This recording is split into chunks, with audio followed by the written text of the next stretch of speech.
Hello and welcome to another episode of the Trash Talk Podcast. I'm gentleman today, Sergej. How are you I'm doing pretty good.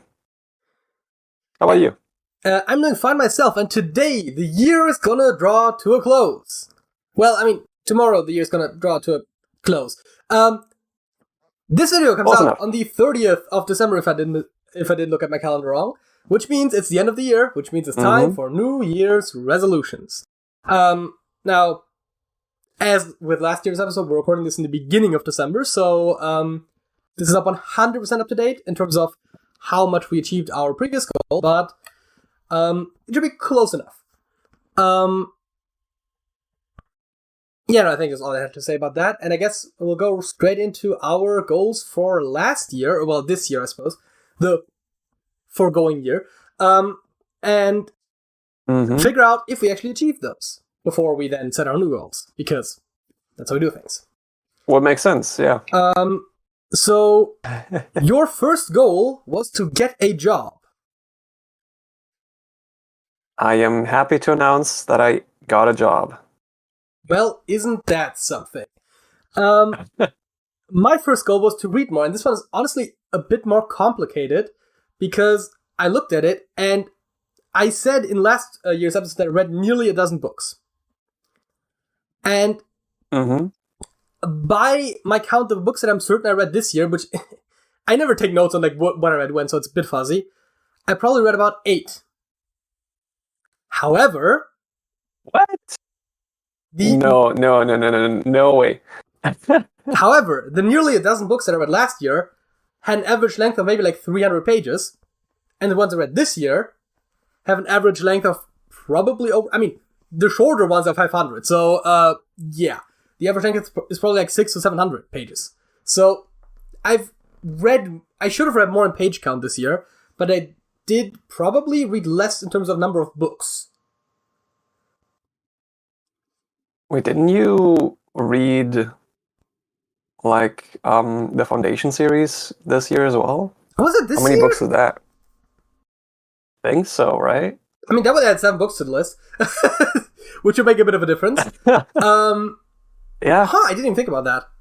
That is very possible that was this year. The thing is, I could probably just go to the channel and literally just look at some thumbnails and get a good idea of what I was reading at the time, because even if we didn't actually talk about it, that doesn't necessarily what's on my mind. I know that I used a Foundation, like a snippet from a Foundation cover for, this one. 1 year ago, Pet Peeves of Hollywood 6, I used a cover from one of the Foundation prequels, which means that I would have presumably read that last year. It says a year ago, but that's not very precise, obviously, on YouTube.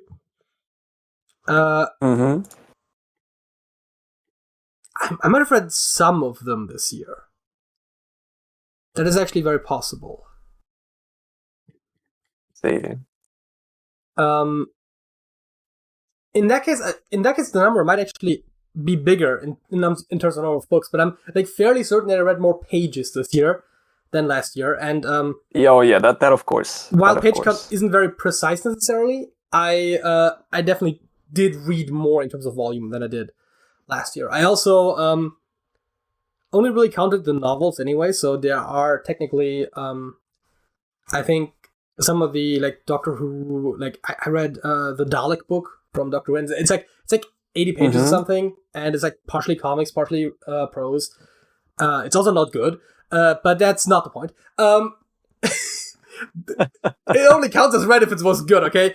So I did almost certainly read more in terms of like actual amount of text this year than I did last year, which I would argue does meet the goal. I would argue as well, yeah. That makes a lot of sense. Which I guess brings us to your next goal, which was to read books, and you said preferably about 52. Well, first you said 54, but then you asked me how many weeks there were in a year, and I told you it was 52. So that's where we're at with that. Yeah, that makes sense. Yes. I did not do that. Not even close. What I did instead was read about 12 books this year, just once per month, not once per week. Wow, that's a huge jump because you said you read about something in the 80s, I think you said, for last year. I don't remember the exact number, but it was somewhere in the 80s. Because like last year, well, mostly because I didn't really have a job then.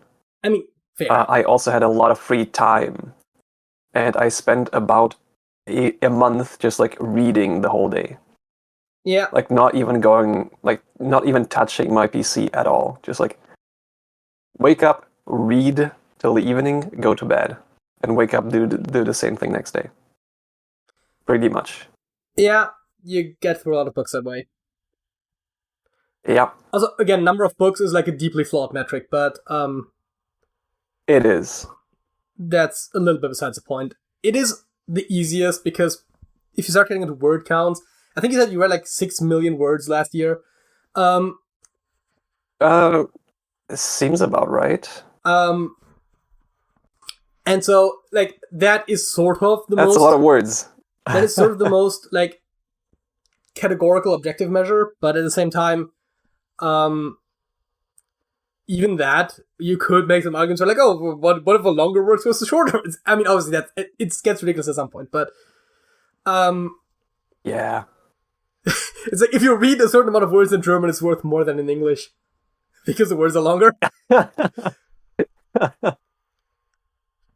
I guess that's true. They are longer and they communicate more on average. Yeah, I mean that's really like the key, right? Where you convey more lexical information with a lesser amount of words, or with the same amount of words. Thereby, it is effectively telling more. Despite that, books tend to be thicker in German, which I think tends to have to do with books being translated from English somewhat literally, and then you get into the thing where instead of using those long words effectively, you just use them to translate shorter words, at which point it ends up not benefiting you all that much. But yeah, so... That could be true. You technically never set a hard limit for how much you had to read, but I'm assuming we're counting that as not reaching the goal. Probably not. Like, even though, similar to your thing, to your case, the books I read last year, they were mostly short ones. Yeah. The books I read this year are like usually like twice as long. Yeah, I mean, in terms of word count as the ones last year. So we were pretty much in the exact same situation, especially because the books we were reading this year were a lot of the same ones. Yeah. Which I guess is in and of itself actually a nice thing, because at least I have something to talk about once I finish the book. Something to talk with once I finish the book. So that's cool. But I guess it takes us to my next goal, which was to seriously start Russian. I believe the year before that I had to start Russian, and this time was to seriously start it. And yeah, I mean, I did start it for about a week. I will say, in my defense, I feel like I seriously started though for a week. It felt pretty serious until I stopped doing it. I will say though, it felt. I mean, it felt more. I mean, I didn't commit that much time to it, but it felt more effective than what I had previously tried. So that's good.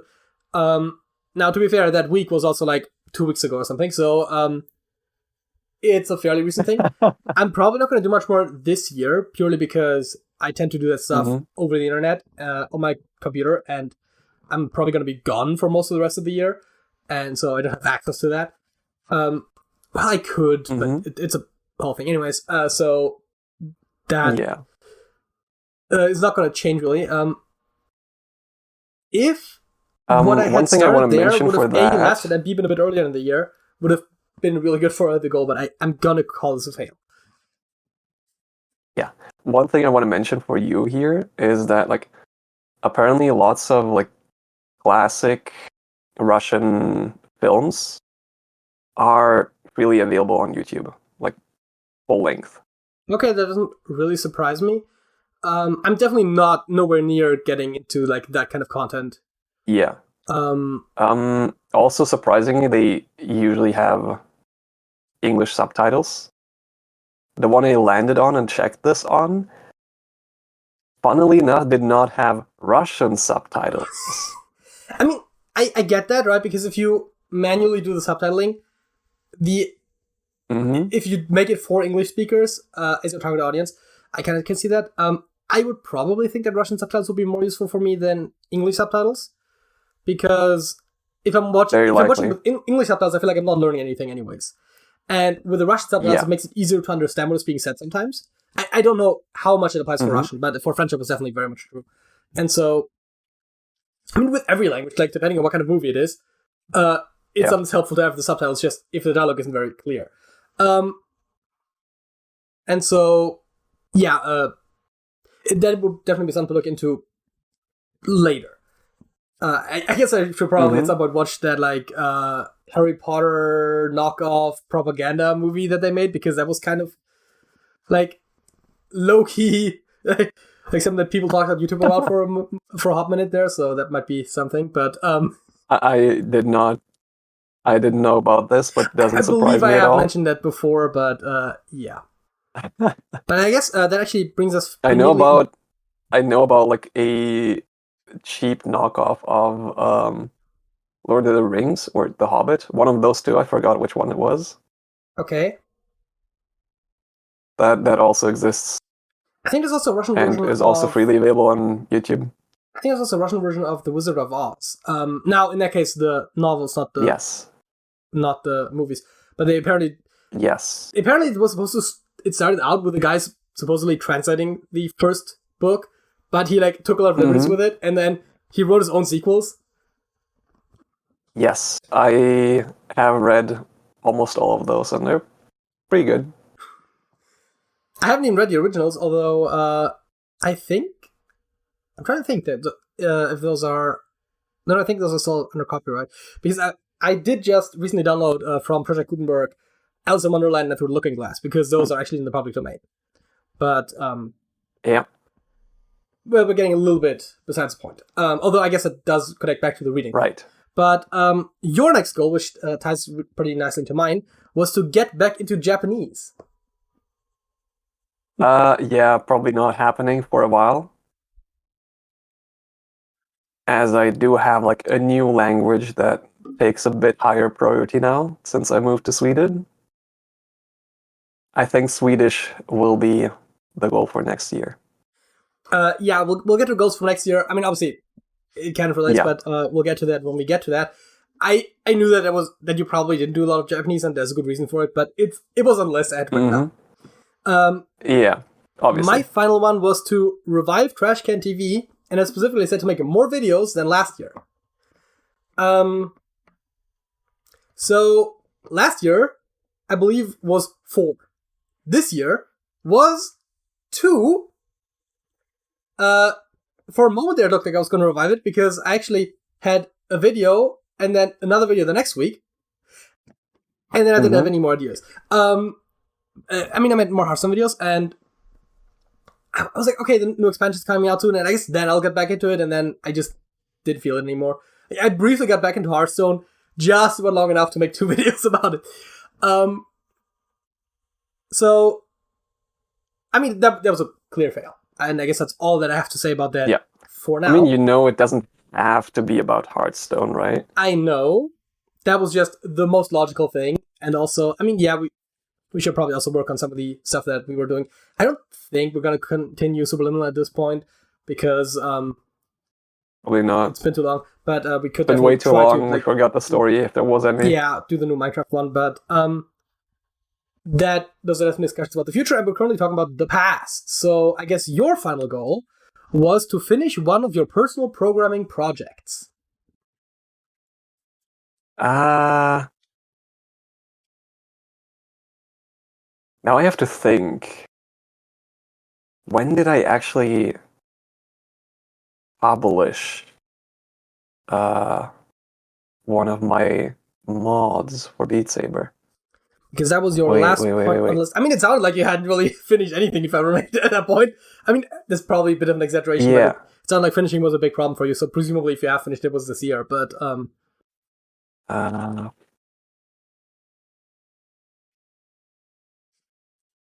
why does the search not work? What? There's just Discord, come on. Try to look up information and you can't find it. Come on, Discord.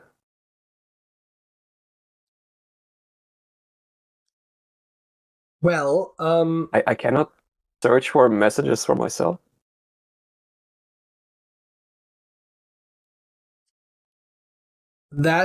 Since when can servers disable searching for messages from a certain person?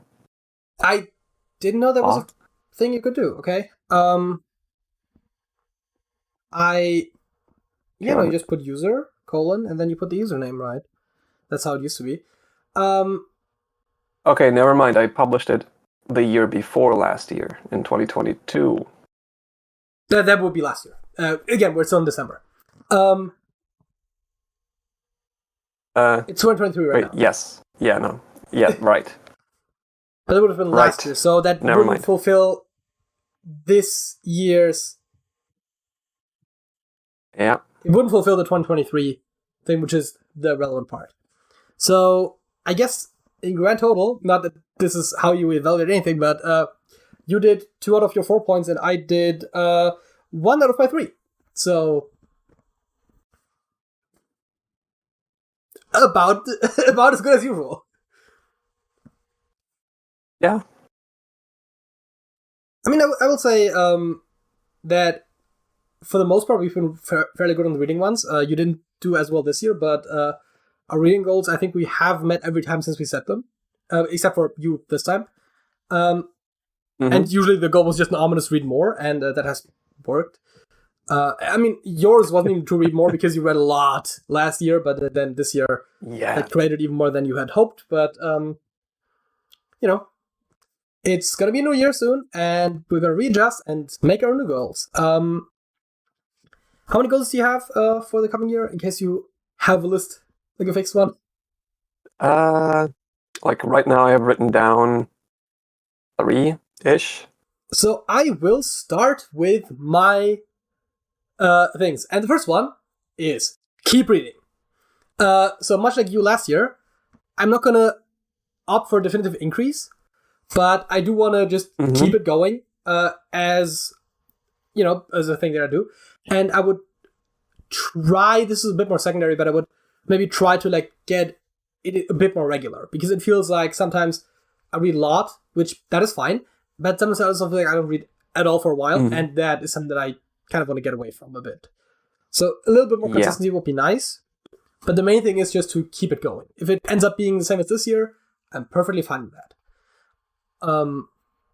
As I guess, just for future JJ, I'm currently reading Words of Radiance. I didn't say last year, and I was like, if I had just said what I was currently reading, I could have had a decent idea of what was after that. So... okay, wait. It might be a good point for me to also note down for future Sergej what I'm currently reading. So I can do that in my notes. So that would be... is it my turn now? Yes, it is your turn. Okay. So, similar again, like reading. This time I will opt for a more reasonable 12 books a year. Like once per month. That should be plenty. Especially if I continue reading the Cosmere, which are, on average, longer books. Yeah. I mean, you haven't even read any of the Soulmate books, right? So those are the longest. Not yet, no. I haven't started yet. So, on an entirely unrelated note, your audio has been getting progressively worse throughout this episode. And I believe that brings us back to... It might actually be my voice. No, there was some crackly undertones, and in the beginning it was just like when you were peaking, but now it's a bit more consistent. But my next point is somewhat unsurprisingly, I mean, most of these are, in a sense, more or less retreads of the previous versions. Get back into Russian. In theory, I started off somewhat decently in December. Like, I might get like 1 or 2 more days in this year, and then next year just continue going, I guess, from what I almost sort of started this year. I mean, it's the third year in a row that I'm saying I should probably do this, so, it's going great. But language learning goals have been a bit inconsistent with us in general, and so that's going to be my goal there. I don't think I have much else to say about that. Sergej, what is your second goal? I'm also gonna do a language learning one. This time not for Japanese, but for Swedish, obviously. If I plan on staying here in Sweden for another year, it would be pretty good to know Swedish. Mm-hmm. For that, I'm gonna bind it into my previous goal of reading books. I want to read 2 books in Swedish by the end of the year. Don't have to be long books, just like anything you would actually be able to call a book. Yeah, I mean, that was also my 2022 goals. I had reading a book in French. I don't want to set a goal like that for Russian at the moment because with effectively, I mean, a little bit here and there, but effectively 1 year of Russian learning, I don't know how realistic that is. It could very well be that I get to that level in a year, but I can't know that yet, so I don't want to set a goal that ends up being unreasonable. Yeah. In my case, it's a bit easier to estimate because right now I can already like almost read Swedish. Yeah. It takes a lot of time, and I have to like play around with the word in my head for a bit. If it's like a weird one, till I can get it to sound German enough for me to understand it. I have done that before. Yeah. But I can get the meaning of a lot of sentences in Swedish already. Yeah. So it shouldn't be too hard. I have done that in French, where I've both had where like you tweak it a bit that it sounds more English, because English borrowed a lot of words from French. Or I've also done the thing where sometimes it's actually like a compound, and you like actually like chop it apart, and you just very literally translate it, and then you can figure out what it means. I want to ask you one thing before we move on to my next point, and that is, do you think that living in Sweden actually helps with learning Swedish for you? A bit. Sweden or Swedish people tend to just like instantly switch to English with you. Yeah. And their English is pretty decent as well, so like it's not like they struggle and it would be like that much easier for them to communicate in Swedish with you. Yeah. So you'd have to be really good at Swedish for them to like actually stay in Swedish. And I just wanted to like generally ask it because people always talk about immersion, and obviously immersion doesn't have to mean living there, but you happen to live there, so it seemed like a relevant question. It does help with reading because I just come across a lot of Swedish text. But for speaking, I don't think it helps. Which brings us to my next goal. Some variations of this have also been in a lot of versions of this. But this time, I'm not seeing any Trash Can TV main channel goals. I might make some videos there. I have some hopes of making videos there, but I'm not going to set a goal for that. My goal is going to be to start a new series, and I mean, by start, I don't just mean make one video, of course, on Trash Can TV 2. Because I want to keep Trash Can TV, the main channel, as a gaming thing. And I have an idea for a series that is not about gaming. And I'm going to publish those in between the podcasts on the second channel. And that's all I'm going to say about that for now, because I don't want to announce something that is going to fall through. You'll have to tell me after this, because even I don't know. Fair enough. Don't leak it to the press. Yeah, no, well not. So, for my probably last goal, again, similar to last year, I do want to finish one of my projects, my personal projects. But this time I'm going to be a bit more specific. I am currently in the middle of a rewrite of one of my previous projects, as like from a website version to an actual like mod version. Like instead of the mod that I had written before, just basically acting as a website host server. Right, server is the word. HTTP server. for the website that I've written. I want to actually make it display in-game. Okay. Instead of having to combine it later in OBS as like a browser source. Yeah, that makes sense, I suppose. Which I guess brings us to my final goal, and this one is a little different. This is a unique thing. I have never said something like this before, but I have been pointing out a lot in recent episodes, or it has come up occasionally, that, and I don't think you might not even know about this as much because I think it was mostly with Smokey, but that there are a lot of artists that I kind of like superficially know, right? Like I know I like a lot of their music or some of their music, but I never really looked into like their full discographies or just even basically any of the songs plus ones that I happen to already know. And I pointed it out before, but it's like, oh yeah, my music knowledge seems to be fairly superficial. And it's like, if I say I like an artist, I feel like I should have at least a decent idea of their music, especially because I might find more songs that I actually like. So yeah, I added to the list, look into more musicians that I like. So I want to listen to music from artists where I already like some of their stuff. I'm going to just see what else they have to offer. That's a fairly simple goal. And in theory, I could just sit down in January and just do some of that. So it shouldn't be too hard to do that. As a matter of fact, depending on when I listen back to this episode, maybe I'll realize that I haven't done it and just do it on the spot. So this doesn't have to be like a lot. It's just something that like I want to, I generally probably want to do that a bit more, but like setting that as a goal now so that I actually maybe do it for once, because I've been talking for like about a year now or something that like, oh, I should probably do this. And I just never did. So yeah, looking more into various artists whose music I happen to enjoy. Yeah.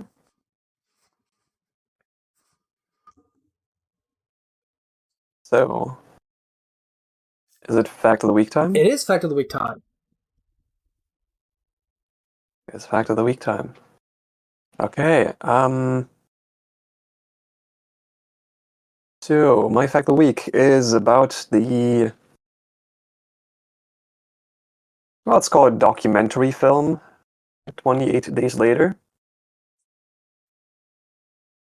Accurately depicting the events of 2020. Yeah. And 2021. I mean, I haven't seen it, but I get it. I haven't seen it either. Like, I want to see it.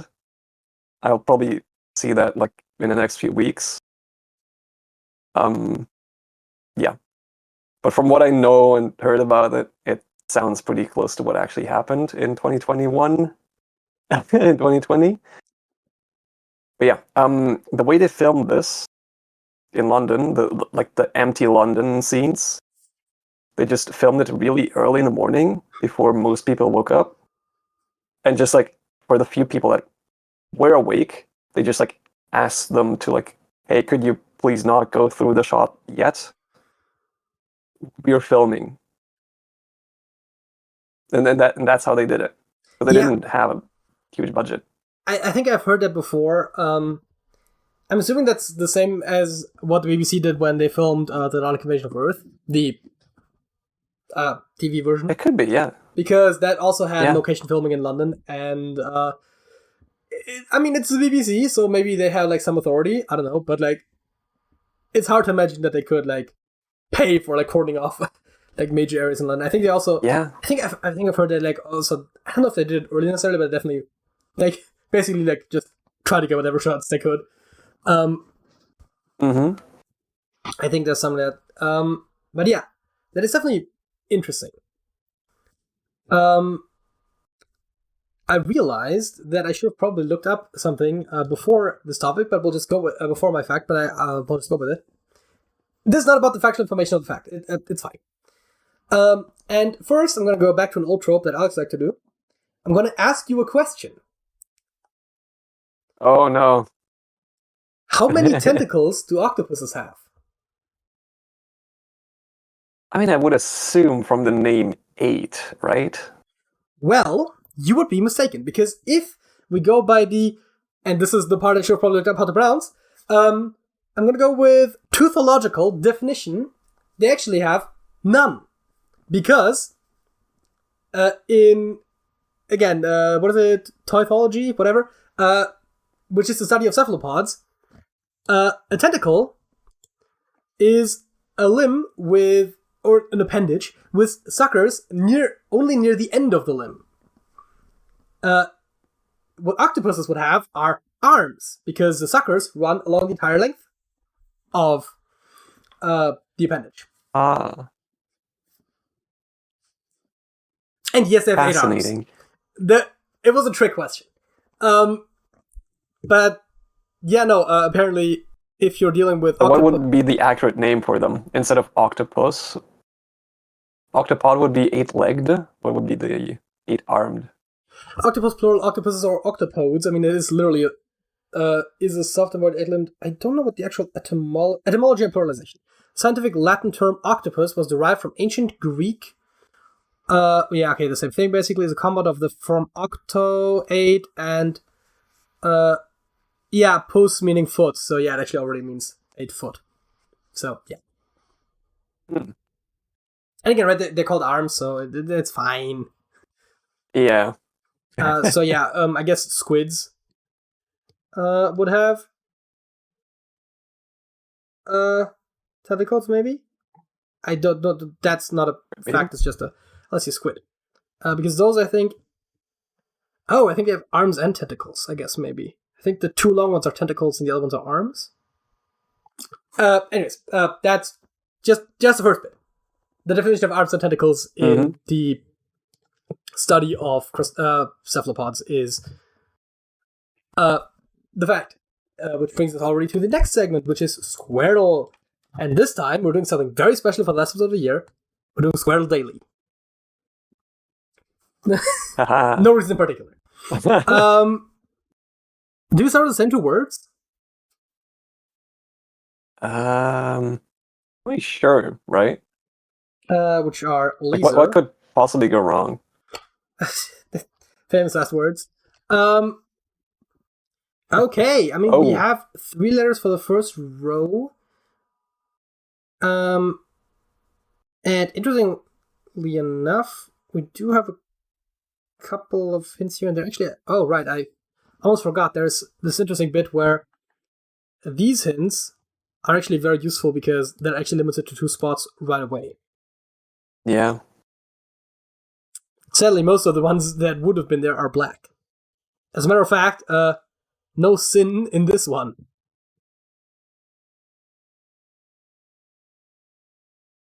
No sinning allowed. The current column and row both want an R and do not want any C's. Beyond that, they're fairly open to their different options. I guess we should try O in second spot, because that tests it both here and there, and then nails it down if it is those or the corresponding other ones. We should probably try R, but not in second position. And maybe either some letters that we haven't tried or some letters that could give us useful additional information.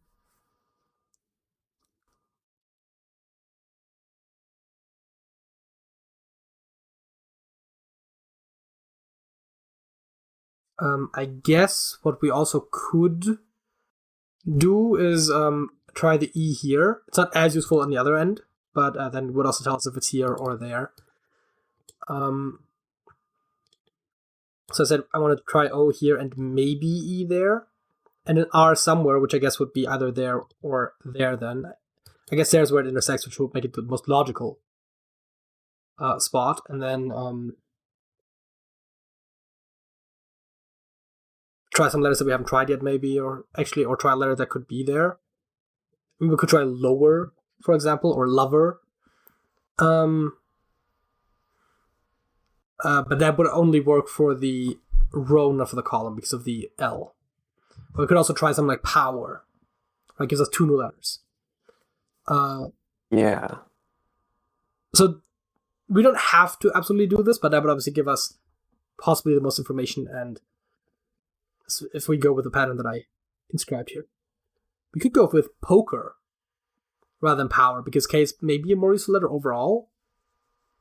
Oh, poker. Yeah, I like that. That is probably more useful, yeah. I can... I love how the letters that I wrote in were correct, but the letters that we actually guessed were just not in there at all. I mean, we found out that there is definitely an O there. We like know that for a fact now. So that's useful. Mm-hmm.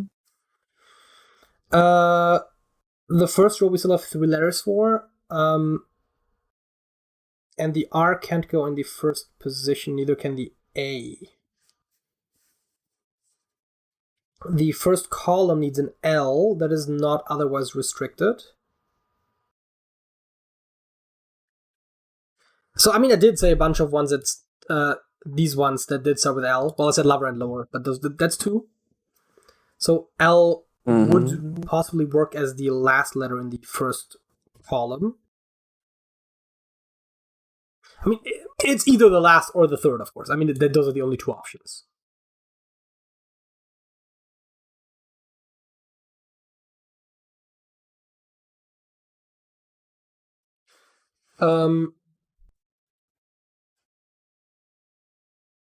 So, with 2 options for where to place the L, I might put it at the end, but it's probably almost a toss-up.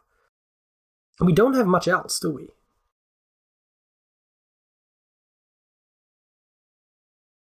Not really, no.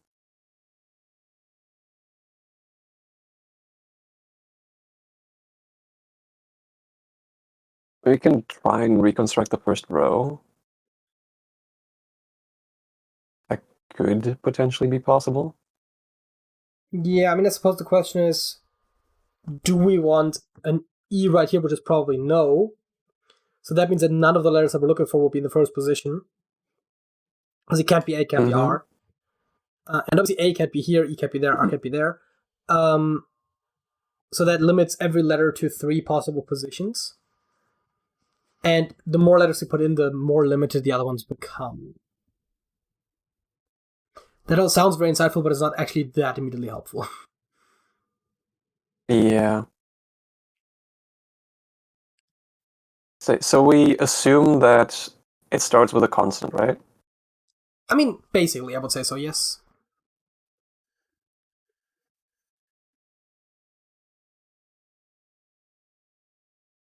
I was about to say, like, what's the chance of it starting with a consonant that can be followed but with an R? But like, now that I think about it, there's a lot of them that can. Well, yeah, you could have B, G, F, D, E. W, technically. Yeah.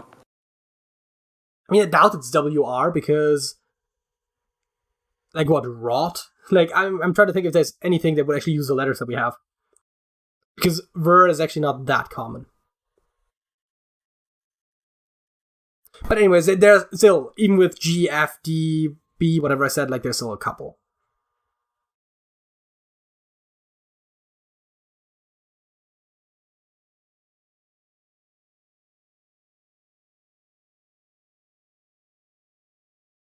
But I see what you're getting at, right? You would say that if we could exclude something from being in the second position, especially something like the R or the E, then that would further limit where we can put it.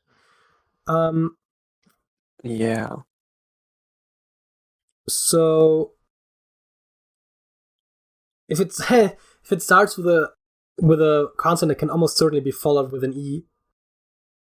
Just in general, and a lot of them can follow an R, so it's really not that helpful in practice, sadly. And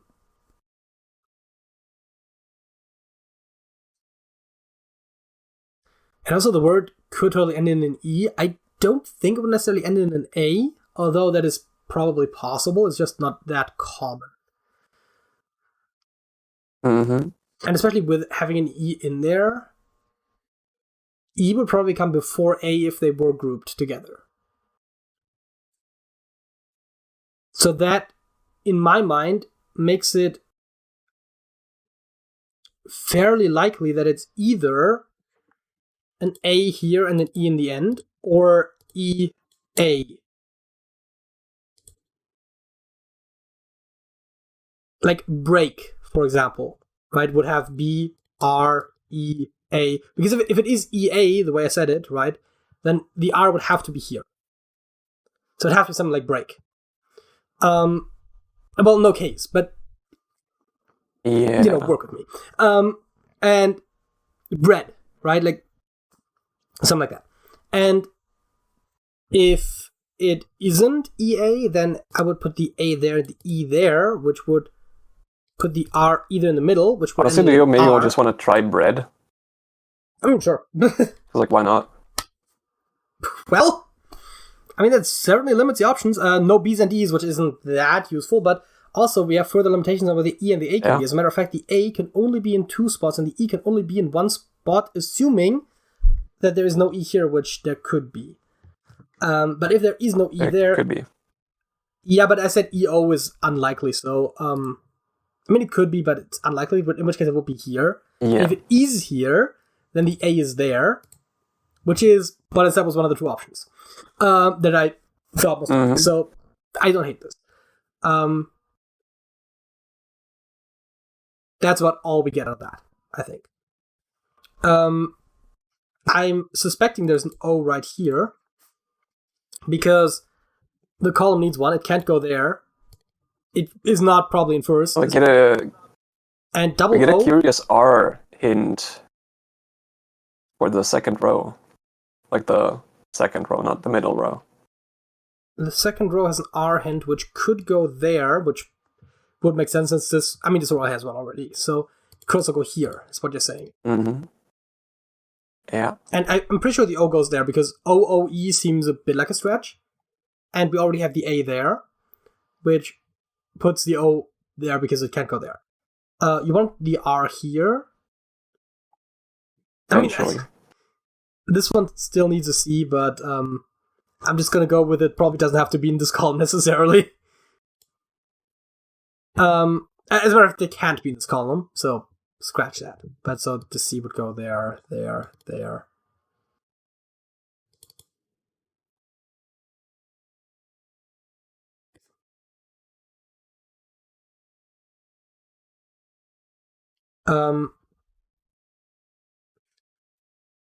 Do we have anything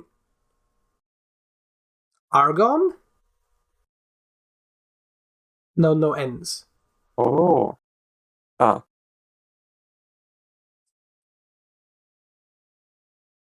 Armor.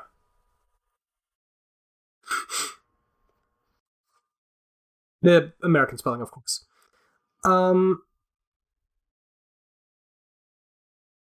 Yeah, that could work. We haven't tried M yet, and R could work in both spots. I mean, obviously that has us testing 2 R's, but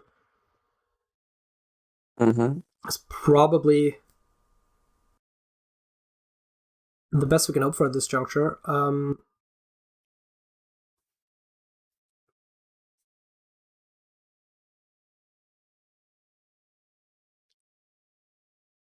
Because I'm thinking, between the R and the O, the only letters I can come up with that sound really smooth are M and G.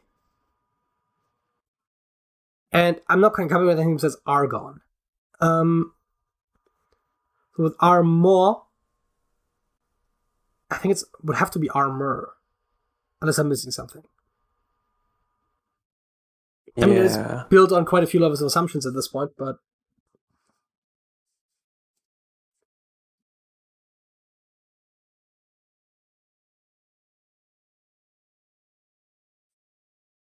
I mean, it tests 1 new letter.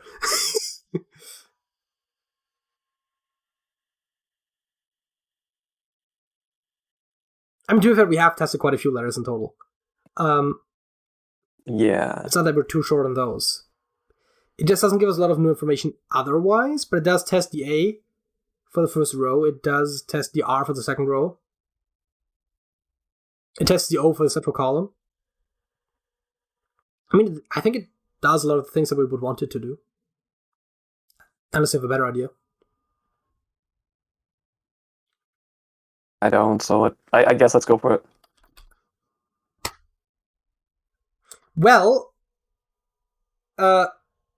wait. Arrow! God damn it! There was another one. Yes. As a matter of fact, but we do know that there's a... Yes. So, by the way, for those of you who are new, we put our hints in these filled out circles if we know them for a fact to be correct. And since this column needs 2 R's, I guess I haven't explained the rules at all. So if anyone's new, it's probably very confusing anyways. But yeah, the 2 R's in this column for the people that remember how these double hints work. One thing we also discovered is that there is an M somewhere. Oh, that is true, but not in the center, which means it has to be in the first or third row, or right there. It could be a mower, I suppose. I mean, I was thinking lower. If it is a mower. But, you know. Okay, then it would be something OLEM. I mean, golem, yeah. Golem. Grade with a D. Wait, have we tried D? We have tried D. No. But it can't be... Yes. I was like, it can't be great with a T, so... Grace. We need C's. I mean, not there, but we need C's. Mm-hmm. I mean, it almost works too well not to be correct, right? Like, the golem thing. Which is funny because I was advocating for lower earlier, and this column needs an L, and so I was like, it's gotta be lower, right? But like, I mean, this works. So we said Grace. Yeah. Well, you said Grace.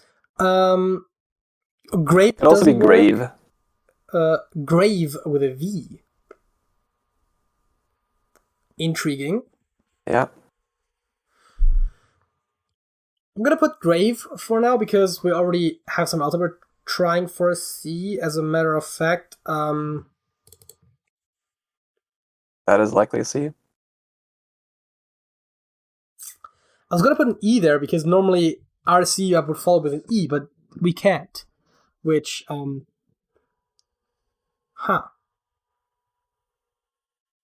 it's almost guaranteed to be there because even if the golem was wrong, I would highly suspect this to be a consonant, and a consonant followed by a C can work like SC or something, but doesn't happen that much, and especially with an R. Could be lurch. It could be lurch. Or lurk. No, it's no case. Okay. I guess it makes this Escher with an S. I don't know. That's not a word that I'm familiar with, but No S's. Escher with a C. No C's in that column. Ether. A word that I am familiar with. Hey, that works. As a matter of fact, and we do need a T somewhere. Right? Yeah. Yeah. So I guess let's see. We go for rows, right? I don't think it matters. Nah, no, you're right. It doesn't matter. Mower. It doesn't matter, but also we might have to do this twice. Yep. Yeah.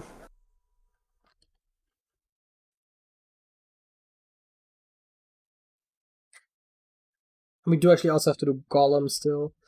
And then Grace, I guess. No! We could have... It can't be grape. It can't be Grace. It can't be grave.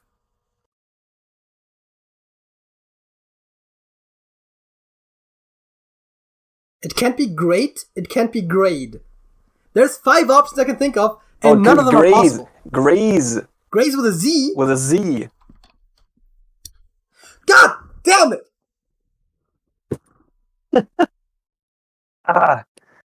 The problem with Squirrel Weekly over Squirrel Daily over our regular Squirrel Weekly is that sometimes only one word uses a letter, so you can get in a situation where there's genuinely, if you don't have any other hints to go, have 6 different possible outcomes with just one letter left in the grid. I mean, obviously, we would have had to guess C at some point, but it doesn't have to give us a negative information here.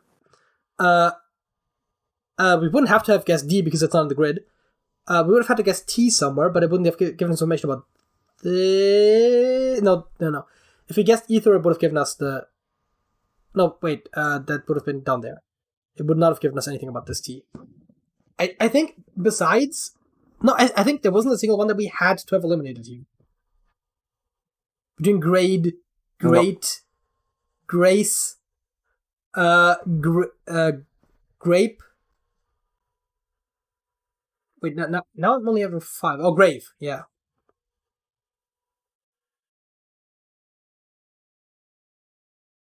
This is wild. The fact that there's 6 different words that are off by 1 letter, and it happens to be in a spot in the grid where you can't get any hints from the intersection, really. Mm-hmm. Wow. Oh, yeah, so... Got a bit unlucky there. I usually go through them, right? Golem, arrow, ether, graze, lurch, mower.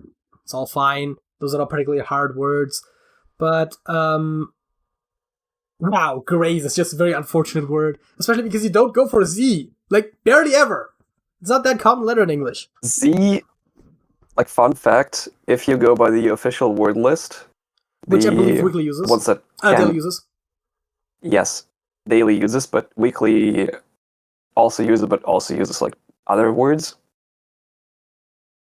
And you compute, like, all the possible weekly boards with the allowed list. Then Z appears exactly 0 times in those grids. Oh, right, because you can't make grays intersect with zenith without breaking the grid or something. Yeah.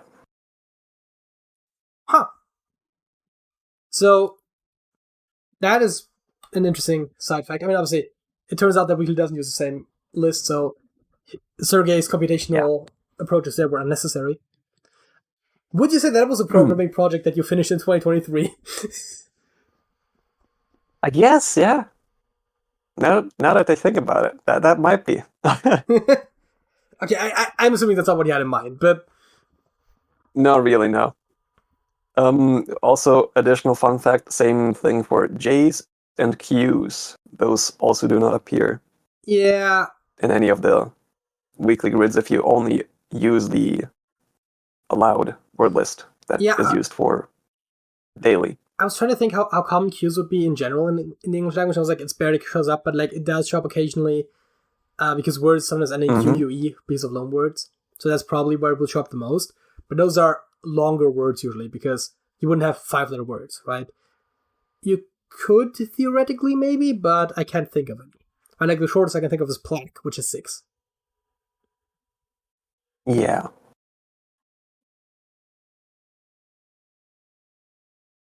I mean, the shortest word I can think of that includes a Q is Q.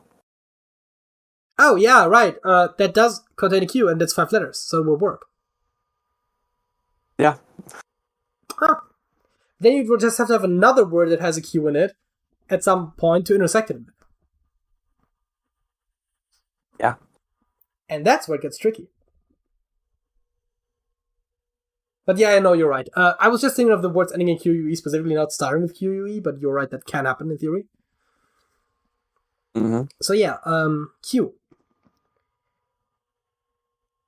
Which brings us to the second topic, which is open-ended questions, courtesy of constantworld.com. Question 82. If you had enough money to never work, what would your typical day look like?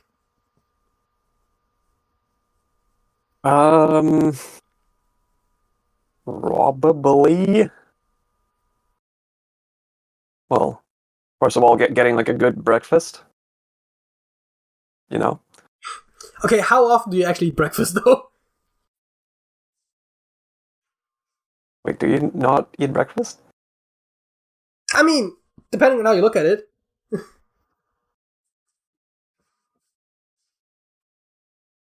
Okay. Like, I usually start with lunch. I don't know, like... But not because I don't get up. Like, just because I'm not up for when normal people eat breakfast. Yeah. Like, I don't know, my breakfast would also probably look more like lunch. But not because I get up late, necessarily, because like, my normal breakfast usually looks like lunch. even if I do wake up early. I can I just see eat that. a lot in the morning.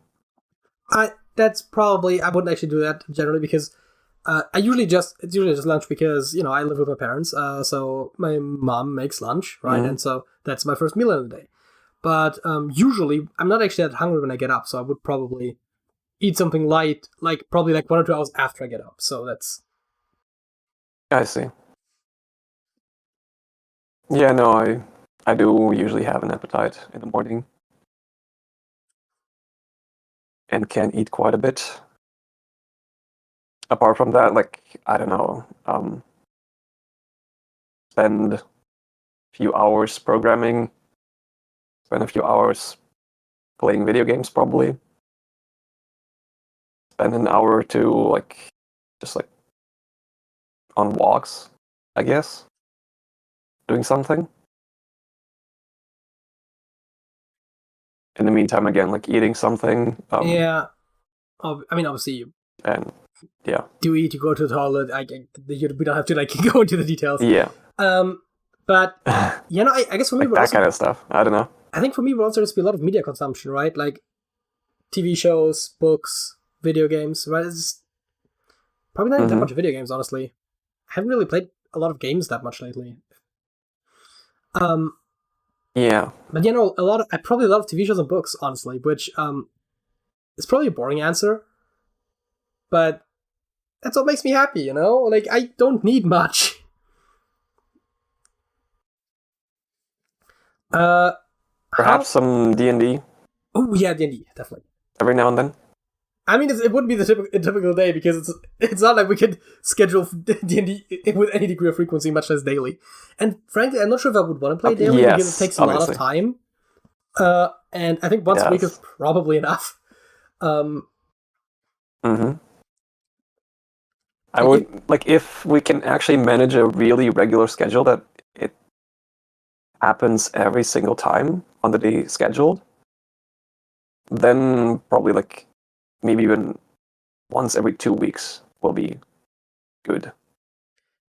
I think I would be good with... Because at once a week, it might actually be a bit too much if it happens over a long time. I think once a week could be fine. It might be the thing where we would just want to trim it down, shave off an hour or two. And I mean, generally, we should probably, with D&D, try to get a bit of a tighter pacing, but it's it seems almost impossible with our group, just in general. I mean, it's one of those things where, if you want a tighter pacing, everyone has to actively work towards that, and you don't want that to be to the detriment of the game, and at some point it becomes very difficult. I mean, I don't mind the side conversations and stuff like that, but sometimes it just feels like we're not moving forward. But yeah. I guess, yeah. How could humanity go about colonizing other planets?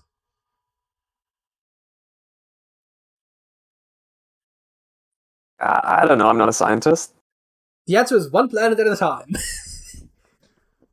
I mean, not really, because once you have a lot of planets, you could probably send colony fleets from different planets and blah, blah, blah, but at the very least early on, you just one at a time, make sure that the colony is stable and preferably self-sufficient, and then go on to the next one.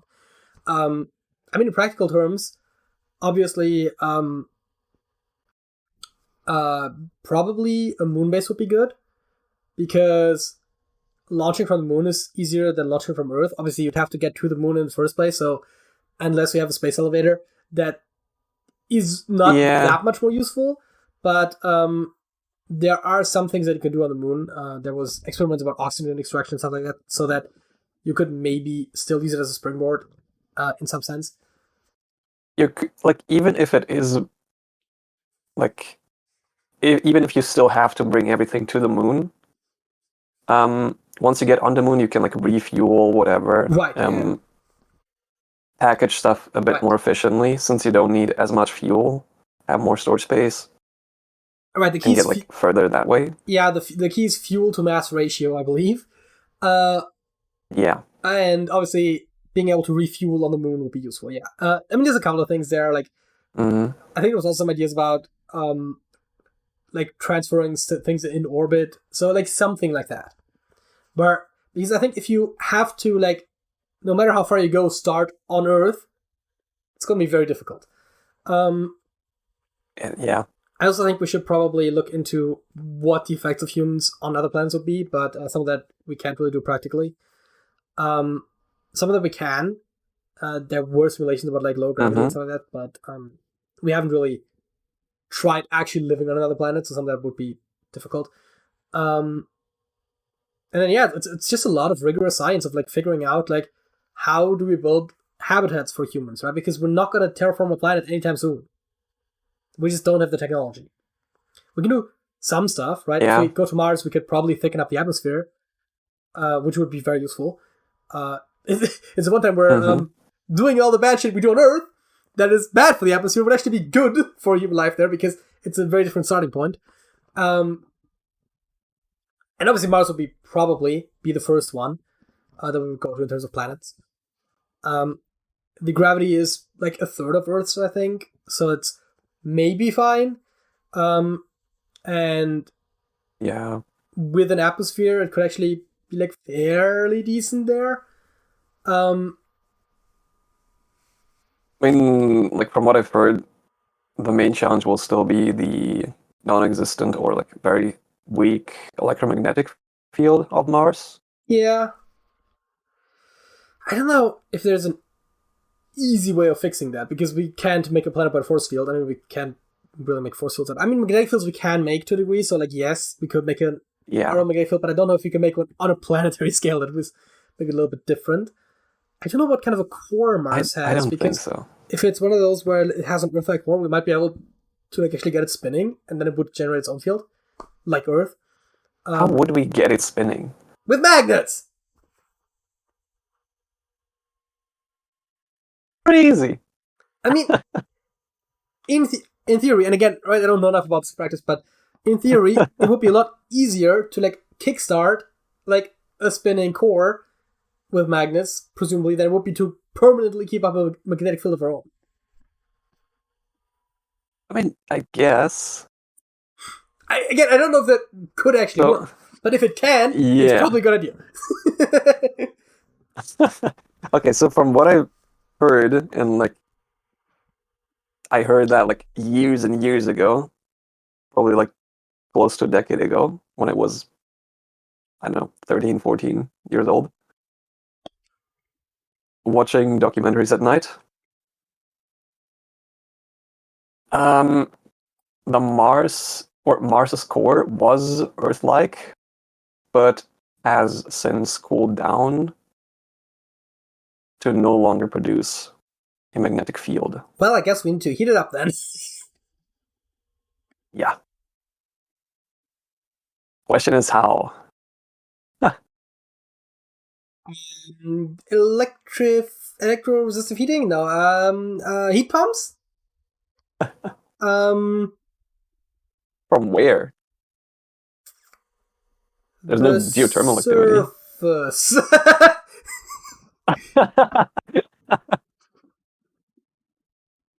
Yeah. Okay, so we're back to electro-resistive heating, which is just, taking a copper wire and making it really hot. I guess we wouldn't need a copper wire, because iron has better resistance anyways. And if it has an iron core, we just pluck electrodes in on both ends, and it's going to heat up. Right? What could possibly go wrong? I mean, the real question is, like, what would be the energy requirements? Besides the fact that it probably wouldn't work, but... Honestly, like, now that I think about it, like, so I just remember that, like, we tried drilling holes on Earth, like, as deep as we could. Yeah. We never and didn't get very far. Because it got too hot. I wonder how it will be like on Mars. Is there as much of a problem if it isn't as hot, right? Yeah. I love the idea that I wonder how we could drill through the core and then heat it up, but then the actual heating up instruments would eventually just like make it untenable. That would be funny. And now I also have to wonder how it will be like on the moon. I mean, could we just drill right through it? It has been said it might be hollow. It probably isn't. It just has some weird properties that could theoretically work with the hollow moon. Yeah. I mean, the hollow moon hypothesis also I think posits it's like a spaceship or something, because they're saying like, oh, it's a hollow metal sphere, and then like some rocks like accreted on top of it. That's probably the wrong word. Accumulated on top of it, and that's the moon. Which probably not. Also, again, from what I know, some of the outer layers of the moon are more dense than some of the inner layers. Which is the whole point, right? Where like you would expect the inner core to be denser, hence why people think it might be hollow. Mm-hmm. And it's something which also has like a few cool properties whenever asteroids bump into it. It like has the sort of ring to it, like a bell. Right, that makes sense. But yeah, no. I mean, how would we go about colonizing other planets? Very carefully and one step at a time, I guess, is the takeaway from that question. Yeah. What do you think TV shows in 30 years will be like?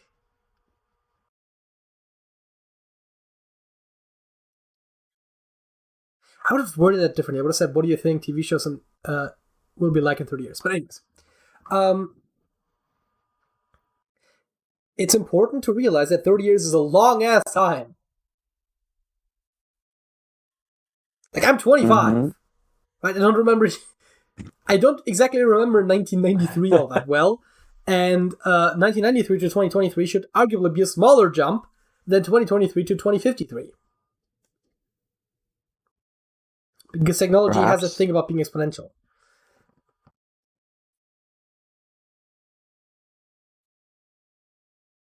I mean, the thing is, right, 3D happens occasionally and then it goes back because apparently there's not enough interest in it. So I was gonna say something like holograms or VR, but like, even if we can make that... I don't think so. Like, even if we can make it, I don't know if people would want it.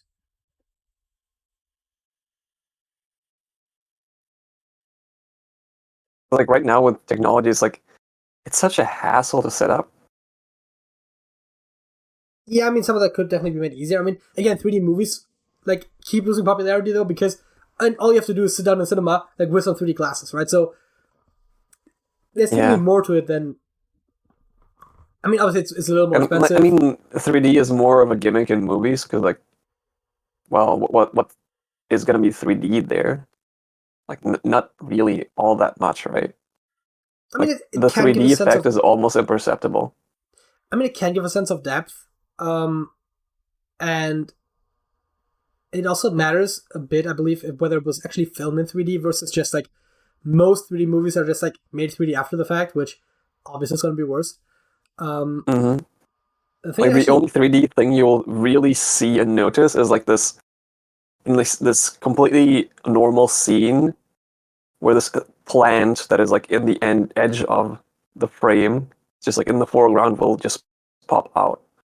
Like, realistically, that's the only thing that's going to be 3D in the movie. And the thing I've noticed about 3D, I think, is also that they have more background blur, I think, than like regular films. So I've noticed sometimes when you like actually like try to focus on anything but the center of action, it sometimes gets a bit blurry. Which I would find a downside personally, but could be. But I don't necessarily know. I don't think I've seen a lot of movies both in 3D and in 2D, so I can't say if that was just like it just happened to be in some movies where I noticed it, or if that was... I feel like focusing on the background is a bit harder in 3D. But I don't know, like I think in terms of presentation, it might not actually be all that different. I mean, there are some technologies that are probably going to become a bit more prevalent, right? Like, how was it called? The one with the local dimming. When displays where they can like adjust the brightness locally. Yeah. I mean that is probably just going to be like OLED, like. Yeah, like, I mean, there's a specific technology. I think that kind of technology is likely going to take over. So like screens are going to get better, and again, like local dimming, I think is going to be one thing where like you get a similar thing to a 3D effect, except it's not in space but in brightness. Is your extra dimension that you're adding to your 3 existing color dimensions. Haha. So I guess it's 4D. I guess. I also guess that like cameras will become cheaper, more available, and better overall. Yeah, I think CG is going to become... So you will see TV shows have higher quality. As you mentioned, they'll probably have more CG. Yeah, CG. And I will also guess that there's going to be more independently produced TV shows than there are now. Yeah, that could be. I think CG will be cheaper, and probably better. Although we've seen that when CG first became cheaper, it became overused, and it just wasn't quite good enough. Like the cheap CG wasn't good enough for a lot of those cases, so it ended up looking bad.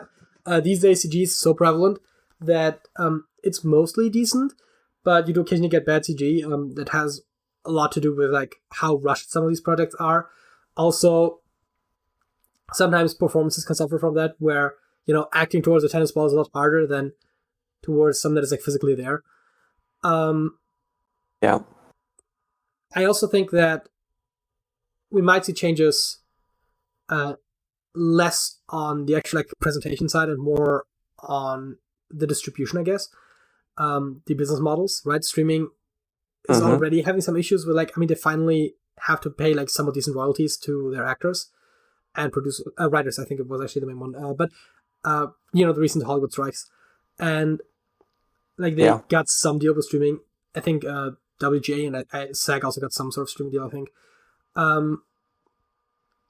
And so I do think that there are some things there where the distribution models might change even further. I also wonder about things like season length, because the trend has been going down for a while now. In the 90s, it wouldn't be that unusual for a show to have actually over 22 episodes per season, which is like sort of the norm, has been the norm for a while. Right? You would sometimes have shows that had like 25, 26 episodes in a season, and it wasn't that unusual. These days, it's almost very strictly 22, with some of the shows that still do it, but a lot of shows have dropped down to 13, and then to 10, to 8, some are down to 6, right? And I've said it before, right? Yeah. Between that and these miniseries that are effectively just long movies, like the line between movie and TV is getting more and more blurred. Like you get like the Star Wars and Marvel shows, right, where they're like made by movie studios for a TV show very high budgets, and they tell one continuous story over like 6 episodes. They are like up to an hour long each, and so it's like, oh, this is just like the length of like 3 movies, but as one thing, and it's just split into chunks. Sometimes those episodes don't really stand well on their own, which is fine. I don't mind like an overarching narrative, but obviously a lot of shows traditionally, if they were aired on TV, would try to like at least have like a coherent plot within an individual episode, so that if you happen to catch it randomly, you can still follow the story. Which does create limitations. I didn't even think about that. Yeah. But no, there are definitely ways in which TV and movies are blurring into one another a little bit.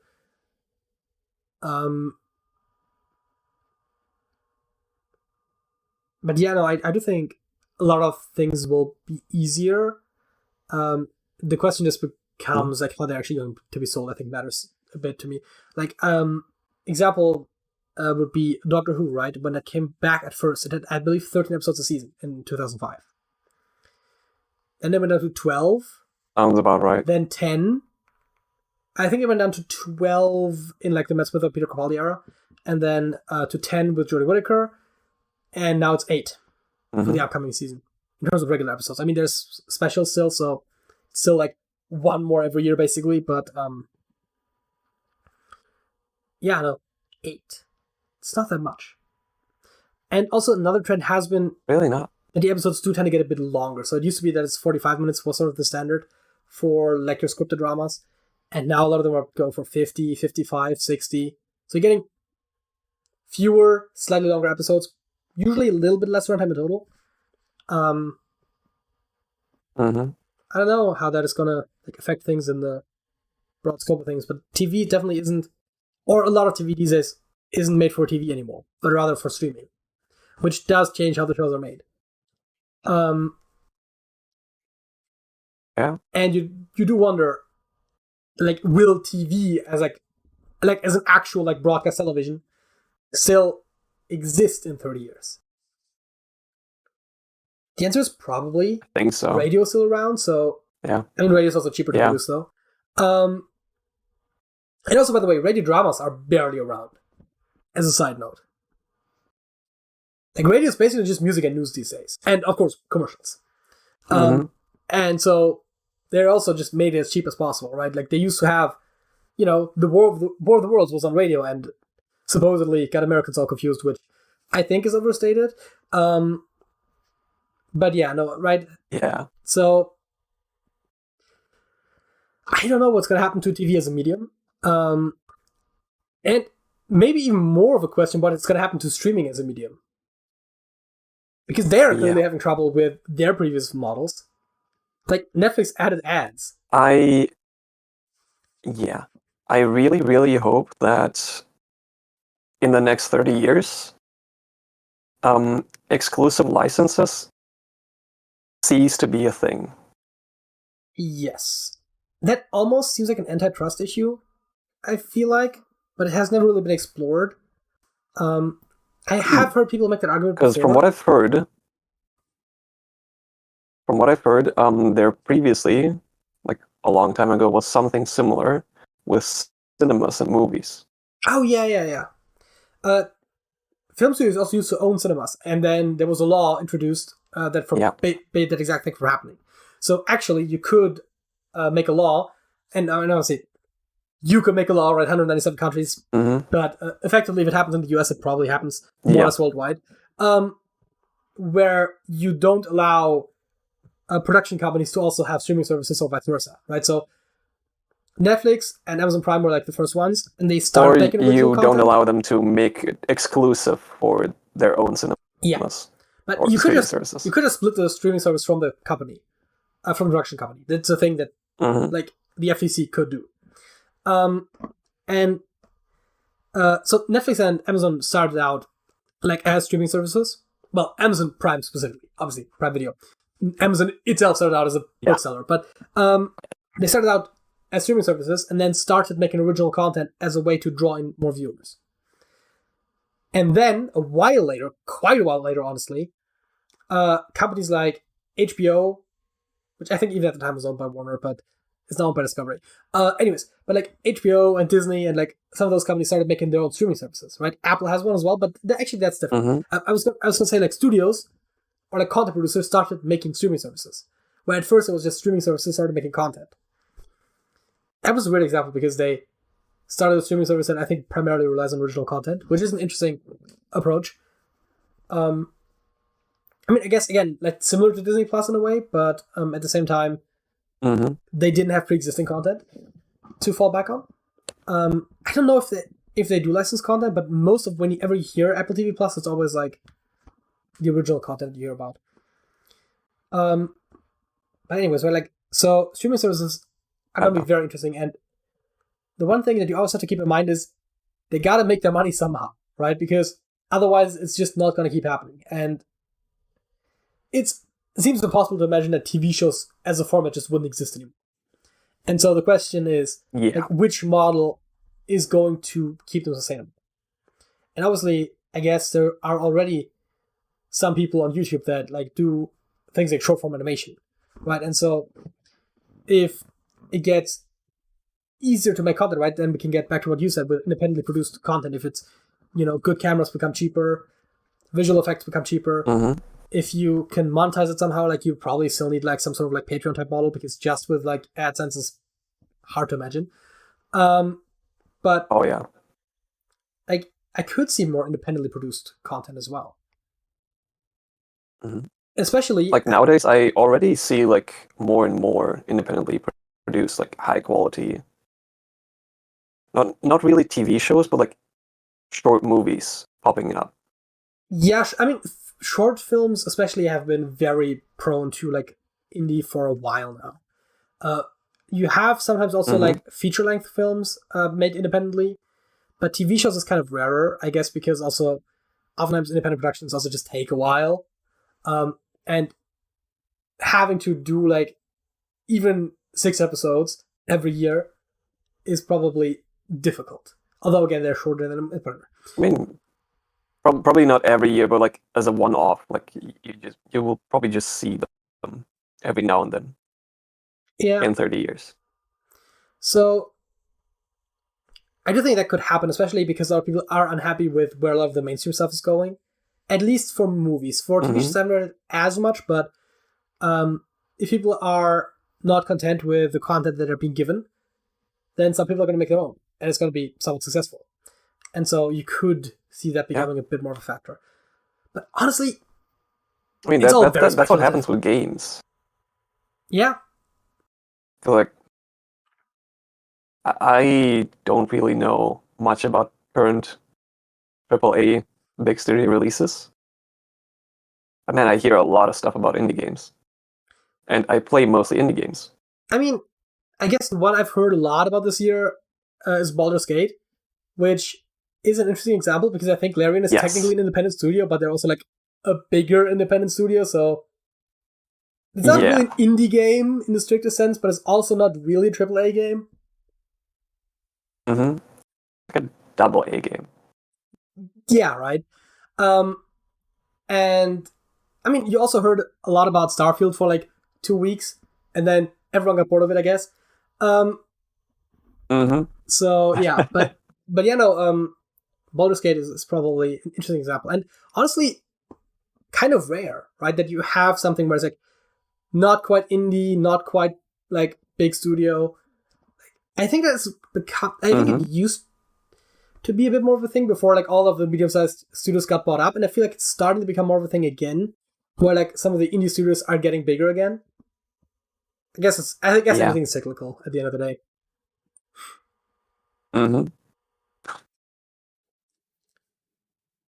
In 30 years it's difficult because, again, right, technology is exponential, and 6 years ago TV was black and white.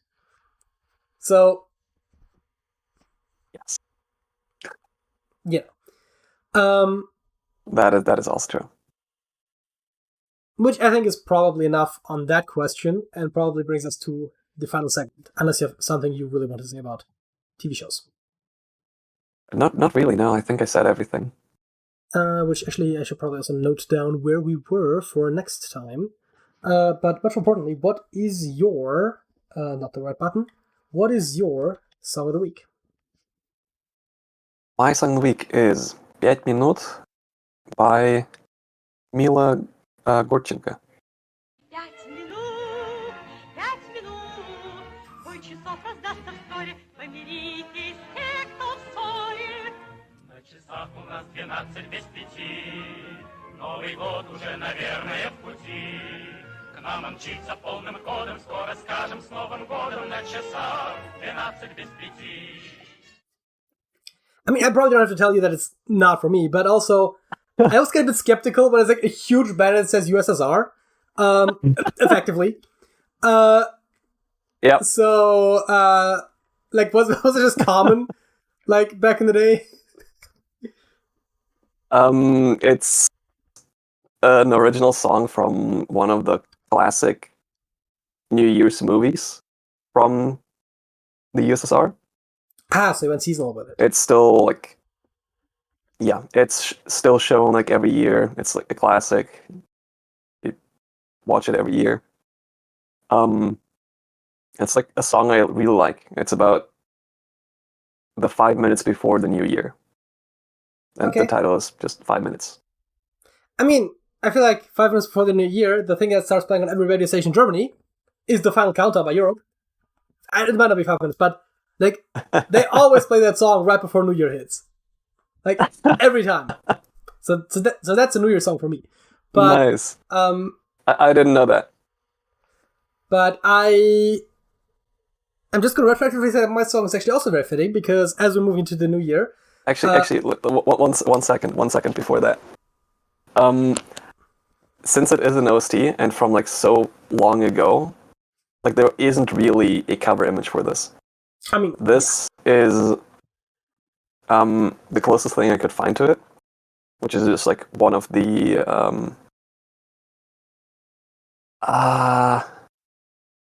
Schallplatten. What's that in English?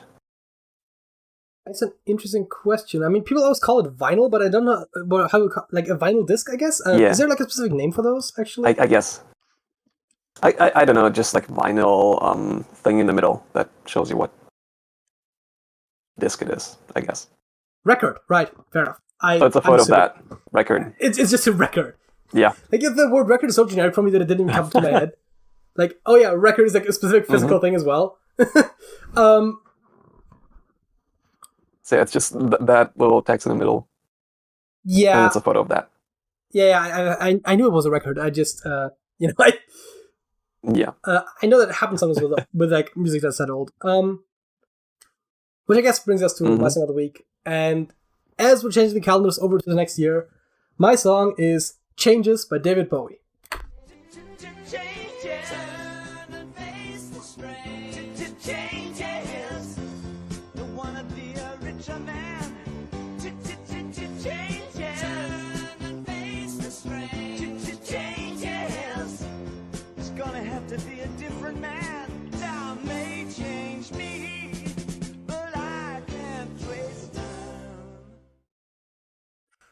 It has nothing to do with New Year's. But, you can make the argument. Yeah. I guess you could. Hey, man. When I realized my song wasn't topical, I gotta make up some bullshit, okay? Yeah, I mean, it's a Bowie song that I quite like. I probably had a song of the week, like, way back when, but,